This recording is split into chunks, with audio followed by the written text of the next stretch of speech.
How's it going, guys? MissingNo here, and today we are finally going over the most loved, the most hated, and arguably the most powerful deck in all of Kaijudo, Light, Water, Fire Dragons.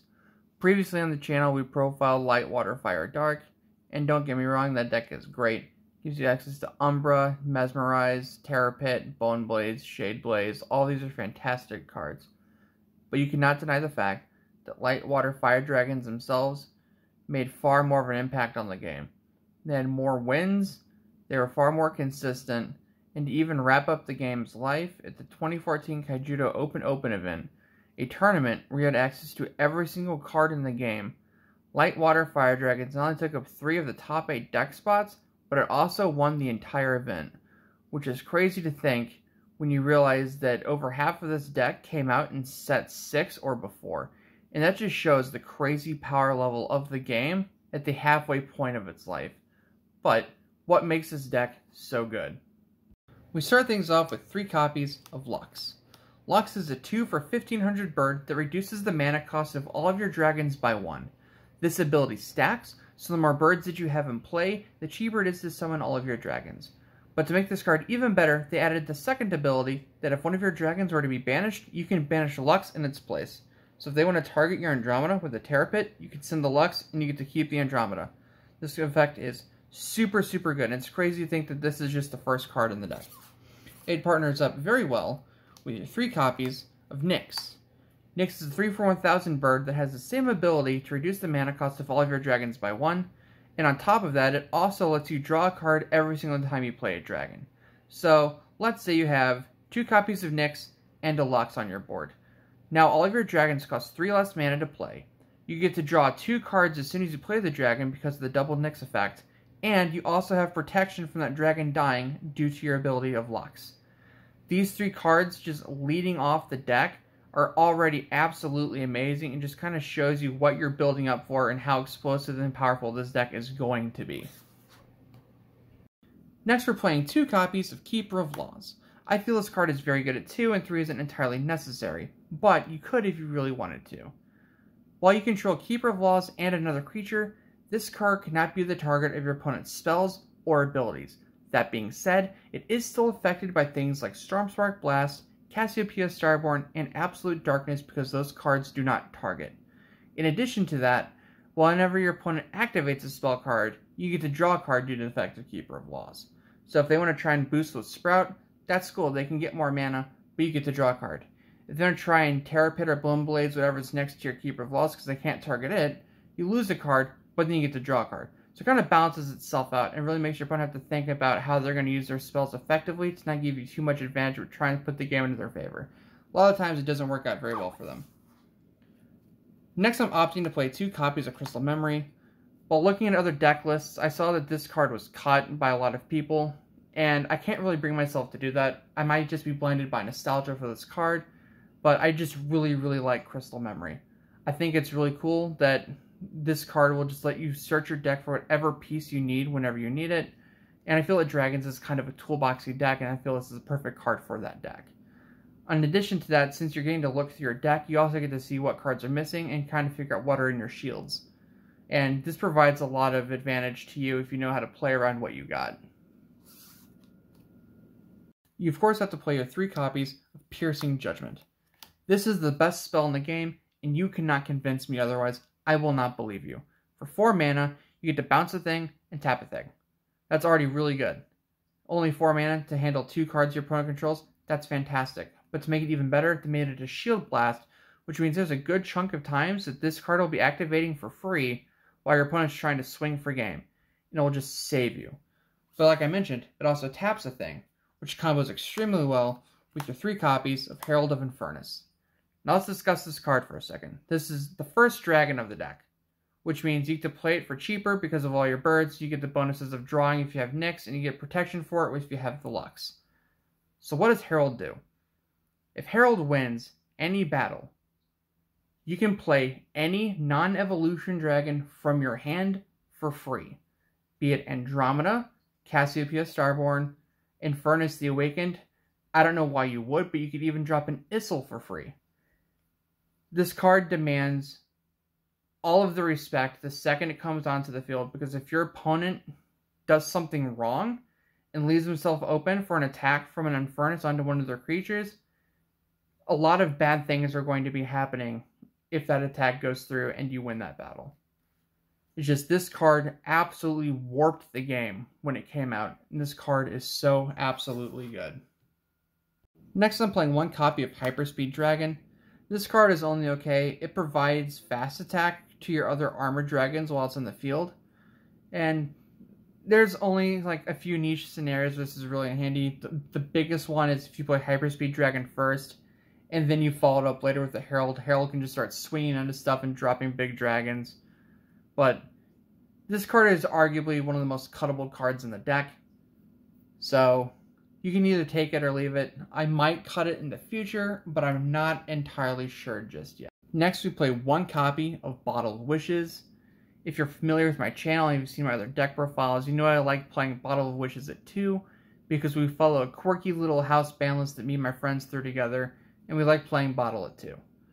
But I wanted to present this deck as if I was taking it to an official open tournament today, and sadly that means Bottle is at 1. But why is Bottle the only card in the game limited to 1? For 5 mana, or for free because it is a Shield Blast, you shuffle your deck and reveal the top card. If it is a spell that costs 7 or less, or is any non-evolution creature, you get to play it for free.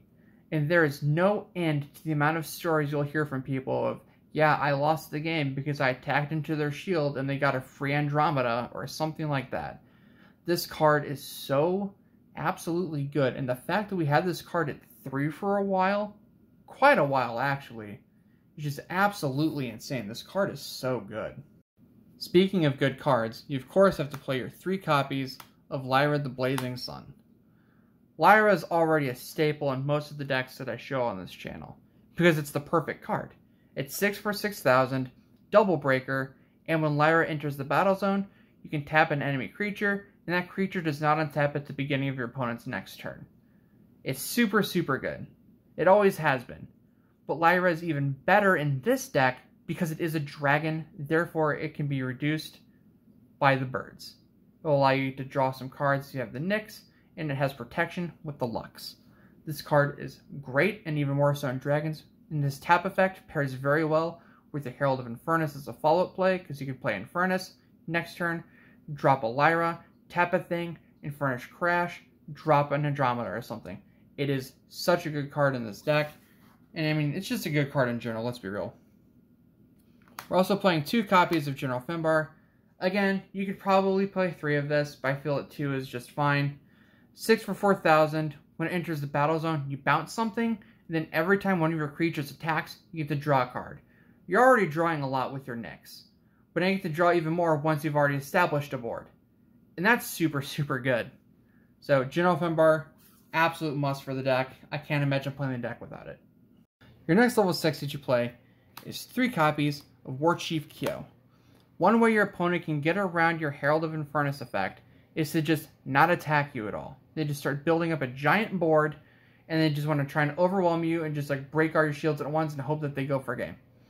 War Chief Kyo gets around that, because as soon as it hits the board, you can force your Herald to fight anything they control, and if Herald wins, you get a free dragon. So, in theory, you can just play Herald of Infernus, next turn, drop the War Chief Kyo, force Herald to attack, I don't know, a Cyber Scamp. You kill the Scamp, they can't block because it's not an attack, it's just a battle that happens. And then, next thing you know, you got an Andromeda coming down because you played this card on turn 6. It is just a really, really good card. And it can just bring out a lot of damage out of nowhere. Next, you play 3 copies of Stormspark Blast. This card is just super good. Tapping everything is always a fantastic time. And because you're tapping things, again, that leaves room for Herald to start going in and doing what it's supposed to do. I know I'm putting a lot of emphasis on Herald, but it's that good of a card. But yeah, Stormspark Blast is also really good because it doesn't target, so it hits things like Haven, Keeper of Laws, Tricky Turnip, stuff like that. Like, this card is super, super good. While on the topic of tapping things, we also play 2 copies of the Arbiter. I was originally playing 2 Stormspark, 3 Arbiter, but then the whole, like, not being able to target things like Haven came into effect because a lot of people here like playing Haven. So we swapped it around. Arbiter, 7 for 2500 shield blast creature that when it enters the battle zone, tap 2 target enemy creatures. That's still pretty good. It may target, but I mean, it does what it does very well. And being able to stop 2 things from going in and just start swinging is like really, really good. We play 2 copies of General Skycrusher. This card is a 7 for 8000 armored dragon that has Double Breaker. When it enters the battle zone, you get to destroy a target creature that has 3000 power or less. So it can pick up things like Scaredor, Wolf, Gloom Hollow, fun stuff like that. And then, while you control General Skycrusher, anytime one of your other creatures attacks, they gain powerful attack plus 3000. So that Herald is now swinging in for 8000, and that's pretty good. I opt to play 1 copy of Erratic Prince Veraga. This card has won me so many games, and I absolutely refuse to remove this card from my deck. It has just done so much. But what does it do? It's an 8 for 9000 that has Double Breaker, Fast Attack. It gives all of your other creatures Fast Attack, but at the end of the turn, you have to bounce a creature you control back to your hand. Which sounds like it could be, kind of a bad thing. What I personally like to do as one of my targets is 3 copies of Andromeda of the Citadel. So, we all know what Andromeda is. It is one of, if not the best card in the entire game. It's 9 for 11,500. Has Double Breaker. When it enters the battle zone, you get 2 shields from the top of your deck, and when your opponent tries to attack you, they have to tap another creature that they control in order to attack. So, this card is super oppressive. It makes the game last longer, and it just does so much. And also, it's a dragon. Therefore, it's protected by Lux. You get draws off of Nyx, and it's cheaper if you control the birds, and you get it for free off of Herald.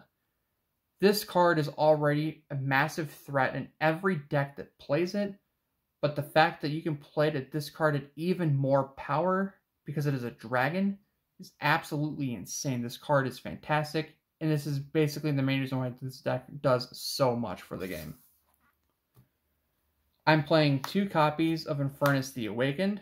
I used to only play 1, but I feel that 2 is really, really good. It's 9 for 13,000, has Triple Breaker. When it enters the battle zone, you can target something that's 4,000 or power or less and kill it. So that can be something like, I don't know, an opposing General Funbar or something like that. But also, while this card is out, your opponent cannot summon any creatures that have 4,000 power or less. So if they're playing anything rush-based, the deck is now officially dead. If they are playing a lot of like low-cost Evo bait for something like Mono Nature or something like that, a good chunk of that cannot be played anymore. And this card just shuts down so many things. If you have a Veraga out on the field when you play this, or you have your Hyperspeed Dragon, it also gets Fast Attack, and that's just Triple Breaker right there. That's just super, super good. You cannot underestimate the power of Infernus the Awakened. The last card in your deck is 1 copy of Cassiopeia Starborn. 10 for 12,500. Has Triple Breaker. And when it enters the battle zone, you tap your opponent's entire field, and it does not untap at the beginning of the next turn. This is absolutely my favorite card in the entire game, and I absolutely love it. It is so cool. There have been so many games where I have juggled Cassiopeia Starborn and Erratic Prince Veraga, which you wouldn't think would happen a lot because they're both only one-ofs. But with access to Crystal Memory, you can search your deck for whatever piece you need. So, seeing both of these really isn't that hard, especially considering all the draw that you get with this deck as well. It's actually happening against me the other day. I was playing against my daughter. I was playing Lightwater Dark Tempo. She was playing this build of dragons. She had 2 Kyo in her mana. I wasn't necessarily worried about the 3rd Kyo, because I figured it won't be in her shields. What are the odds of that? I had a giant board set up. I went in to double break with Lyra, broke 2 shields. One of them was War Chief Kyo. She drops the Kyo, targets her Herald, and my Cyber Scamp kills it, drops Cassiopeia Starborn. I'm pretty sure that was the 2nd shield that I broke. Taps my entire board. I'm done. I can't do anything. Her turn comes on. She drops erratic Prince Veraga, goes in for a triple break with Cassiopeia, and ends up breaking a Stormspark Blast. She taps all of her stuff. Her turn's done. She can't do anything else. She uses Veraga's effect to bounce the Cassiopeia back to her hand. My turn comes along. I can't untap because of Cassiopeia. I charge, I pass, goes to her. She drops the Cassiopeia again, and then because the erratic Prince Veraga is out, Cassiopeia now has fast attack. She goes in for another triple break again, and then just defeats me. Like, it is absolutely disgusting that those two can interact in such a way, and it's really, really good. But, yeah, this is the deck. I absolutely love this deck. Dragons are so cool. So what do you guys think? Do you guys think that Dragons is the best deck in the game? I'm pretty inclined to say yes. This deck has proven itself time and time and time again. And there's just so much about this deck that's just absolutely horrifying. You get cheap drops, you get free boss monster drops, you can force fights, you can bounce things, you tap all kinds of things, you get protection for your boss monsters. Every time you play a boss monster, you get to draw a card. This whole deck itself is just absolutely amazing. I can't think of another deck that is more fitting to be the face of Kaijudo, because every time I think of Kaijudo, I just see this deck. If you have the money or the cards available to make this deck, I absolutely recommend it, because I feel that every Kaijudo deck library absolutely needs to have this deck built, because it is that important of a deck to the legacy that is Kaijudo.